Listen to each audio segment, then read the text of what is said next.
Hi there, everyone. You are watching the Vintage Sewing Machine Garage, and I am diving further into a recent sewing machine acquisition. This machine is a hard luck case, um, or at least I don't. I was told it doesn't stitch or it has problems. And I've mentioned to you all in the past in other videos that sometimes it can be something as simple as, oh, they have the needle in backwards, or it could be something more involved. But before we look at the machine, I want to remind all of you about something. When you purchase a sewing machine, uh, and you should always ask the seller, are there any accessories or sewing tools, sewing stuff? Okay, you can say sewing notions, but most people don't know what the heck that means, because most people, at least most of the people I get vintage sewing machines from, don't actually sew. They often have adopted or been given a machine and they're holding on to it, and then they want to move it and get rid of it. And so one of the things that you should always do is ask. And I did ask, and the owner came out with some things. And this is also a good place to remind you of something else. Sometimes the owner doesn't even know, right? It belonged to someone in their family or a friend, and they actually know so very little about the machine that you really need to ask them politely, of course, but ask them, is there possibly anything that goes with this machine? And if they are not certain, ask them, was there a bag or a box or anything? And they may say no. But remember, before you take a machine, sometimes people will buy a vintage sewing machine and they say, I don't want the table. Well, whether you do want the table and take it with you or you don't, do not leave with that machine without checking the drawers. Now these are, this is, at this point in time, they didn't even bother to put separate drawers in. I guess they were lowering costs. This is a false front, right? But it opens up. There's a cabinet in here. So don't walk off and leave without checking the table, because you may be leaving money on the table, and specifically the things that go with the machine. Okay.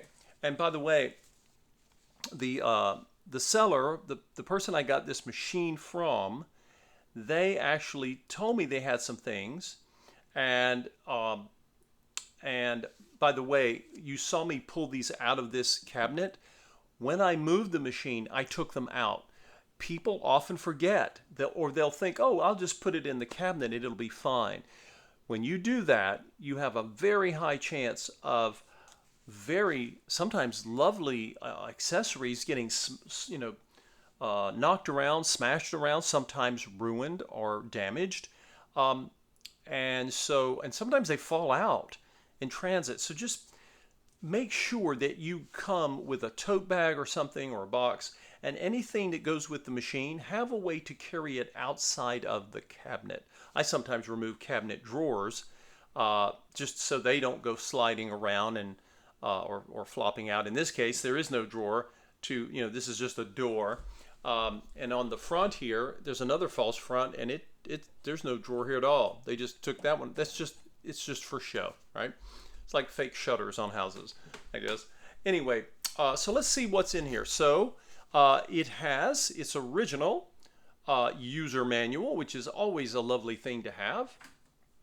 If you don't have one, you can get originals. You can buy them from sellers of vintage manuals online. You can also get PDFs of these for free online.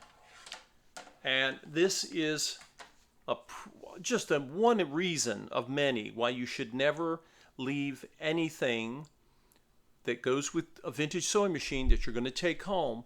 Do not leave something like this in a drawer, because it's going to smack around. Remember, as I've mentioned in many videos on speed controllers, this is the button style foot pedal or foot speed control for this machine.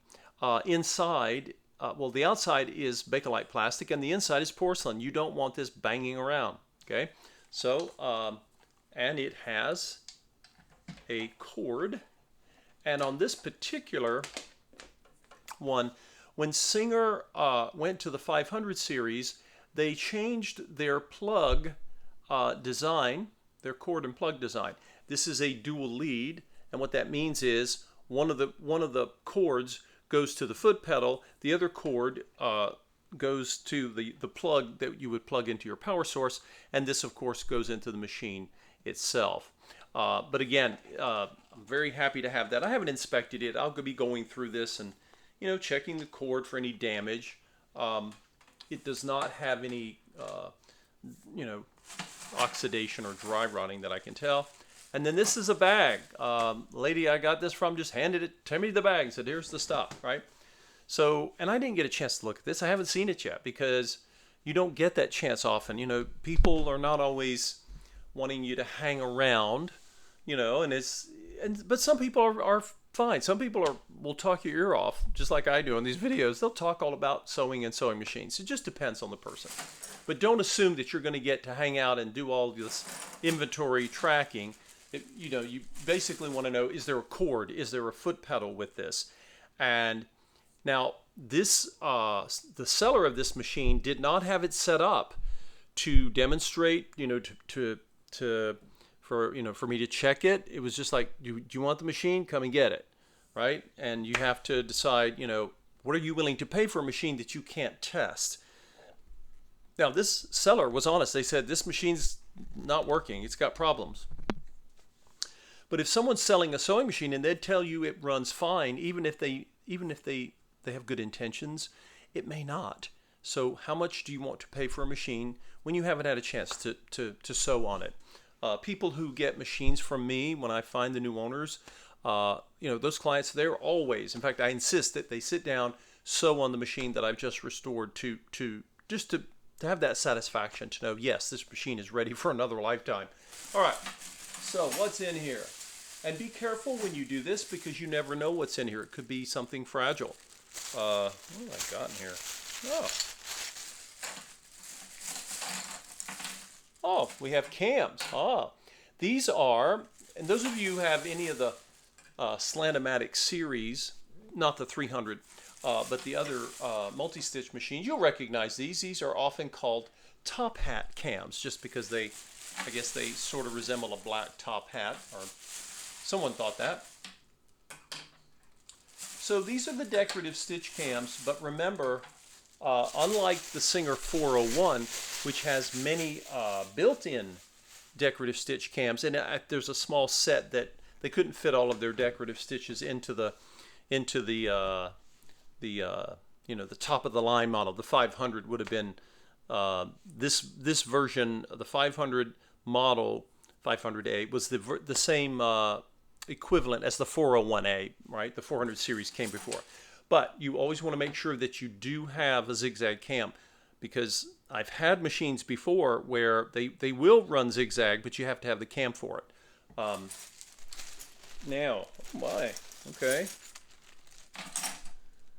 So to my point that you never know what you're going to find, I just found a motor belt. Now, how do we know this does not go with this sewing machine? Can any of you tell me? How many of you, if you know Singer's Slant-O-Matic series, what do you know about it? I'm glad this belt is here because this belt looks to be in good shape. It's not cracked. And I don't know for sure, but because of its color, I may be wrong, but this may be one of the two belts that goes on those 1970s Kenmores that have the double belt system for their motor. But what do all of you who know this machine, you know that this belt is useless. Why? See if you can guess, and then I won't leave you hanging, I'll tell you. Some of you may not know.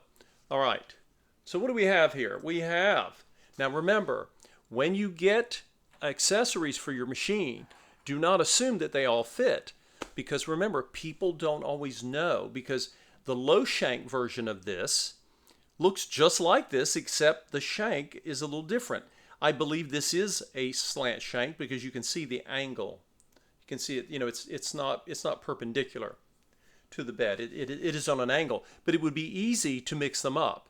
So again, if you have an attachment that came with a machine like this that you've bought, and you go to put it on, it's like you're having problems making sure that it's meant to go with it. All right, we have what do we got here? A little arm, following arm there. And we have, look at that, we have another plate. This is for single or straight stitching only. Now, some of you who are new to vintage machines may wonder, well, why would they give you a whole other plate since this machine can perform zigzag and all kinds of lovely fancy stitches? This was included and very seldom, if ever, used. I think this one may have gotten some use. When you are sewing delicate fabrics like silk, really delicate things, you prefer to have the plate for straight stitch only because the hole is very small. Remember, the opening in the plate for zigzag is larger, and that doesn't always play well with delicate projects. And there we have a slotted binder foot. And again, if I flatten the foot, you can see the shank over here is angled, so that tells me that is the correct. And I have okay, it comes with a hinge and a pin. All right, okay. And it has a seam guide. Now, I've shown seam guides before, and a seam guide is very useful, although unlike some of the prior machines that all the manufacturers, including Singer, made, if I zoom in here, you will see that there are seam allowance markings here, right? So by 1958, Singer said, okay, we'll put the markings in there, and they're beautifully engraved there, so they're not going to wear off. And yet, I've seen this on the 400 and the 500 series. There is still an adjustable guide as well, and it has a sort of a beige. I believe this is a plastic piece, but the rest of it's metal. And okay, you know, I'll include this with the machine for whoever adopts it. And what do we have here? Of course, you have a slant shank. Always check your shanks. Make sure that you've got the right feet that go with the machine. This one does. This is a straight stitch foot. You say, well, who wants a straight stitch foot when you have a zigzag machine? For the same reason that you again would have a straight stitch plate. People had different fabrics they did not want to damage when they were sewing them. And here we have a special stitch foot, or a decorative stitch foot. Now this foot, I believe, was created because when you create some of the decorative stitches, they can get somewhat wide, and they have a lot of times they will have very embroidery looking thread patterns, and this foot is designed to sort of skate over them without damaging those decorative stitches. And that's, I believe, is why that's there. And you will also note that it is slant shank. Hooray! Well, this is like, okay, and there's another hinge. Okay, whoops. All right. Now, remember, I've told you all that you never know what you're going to find. This is a needle plate, but it doesn't go to this machine. At some point, some person had this for some machine, and because it is designed, it's obviously there are two holes here for putting the attachment bolts. But notice these little flanges on the end, and I wonder if this is. I think that the bobbin plate that would go to the left of this probably was one of those that would swing, it would pivot up. You see that on some of the Nekis and some of the Japanese made machines. So it goes to some machine like that. Oh, look at there. We've got a cover. Well, what do you think? Is this original to this machine? What do you guys think? It has a cover on it, a little plastic cover, which I believe is designed to sort of protect the sewing foot. Ugh. Been on there a while. Ugh. Wow. Been on there a long time. It may never have come off. It is a rolled hemmer, right? A rolled hem foot, which is the one I'm never able to use with my giant hands. Anyway, what do you guys see? Here's a straight stitch foot that does fit, and there's one that does not. Why? It doesn't fit because the one on the right is what? It's low shank, right? The low shank foot looks like that. You can see the shank. The shank, think of the shank as the ankle and the flat part as the foot. And then you see the slant shank over here. So kind of a good way to see, to compare them, right? Now, I'm happy to get this rolled hem foot, but I'll have to put it with another machine because it is useless for this machine, and that's okay. Again, this is not out of the ordinary. Now here is a seam guide, and this looks like a seam guide for another machine, perhaps an earlier machine. I've seen seam guides for earlier Singers as well as some of the Japanese machines.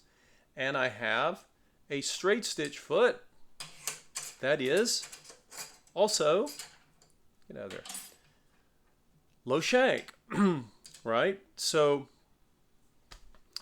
and it's possible that the original owner may have had more than one machine. You just never know, right? All right, we've got a little bit of something left in this bag, and I think that's it. But always check, folks, because you never know. I have found some extraordinary accessories with sewing machines, and in their tables or in bags. And here is a lovely foot, but it will not be working on this machine. That is a low shank foot. And nothing wrong with that. Thank you. I'm happy to have it. Here's another low shank foot. And I believe that's a button foot. But again, that will go into my low shank accessory. And here, my goodness. And that, we got a little bit of everything in here today. Look at that. That's a high shank foot. So again, it is not uncommon to see this. If you see something like this and you say, well, all I wanted was a 500 machine and I need slant shank accessories and I really don't need these, that's fine. Maybe you can find someone to trade with. Or you can sell your low shank accessories. I won't be selling these. I'll be finding. I always end up with machines that need low shank. Low shank is probably the most common of all the shank styles. So there you go. Well, my goodness. Again, it's so much fun to kind of go through. It's like like going through a surprise gift on Christmas morning, 1958. But yeah. So here it is. This is what came with the machine. And for those of you who maybe I have not done my assessment of this machine yet. I wanted to go through all of the stuff to see what came with it.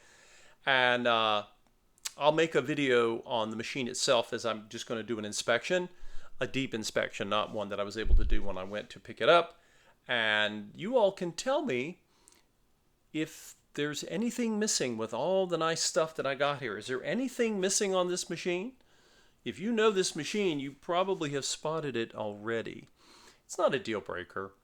And I knew it wasn't there when I got the machine. But let me know if you know what it is, folks. And we'll talk about it in the next video. If you are new to the channel, welcome. Please consider subscribing. And for anyone watching the channel, please consider clicking on my Buy Me a Coffee links. It takes you to my very own Buy Me a Coffee page that is, it is, logoed with the Vintage Sewing Machine Garage. You'll recognize it as mine. And consider donating to the channel. It helps my efforts greatly because I have to pay for machines and anything else I get to restore them. And your help and support will really go a long way in helping me continue to do that because I keep wanting to get more and more and more to try to overhaul them and get them into the hands of people who want to use strong, magnificently made sewing machines that will, they've lasted generations and they will continue to do so with just some TLC. Thank you all for watching. We'll see you next time.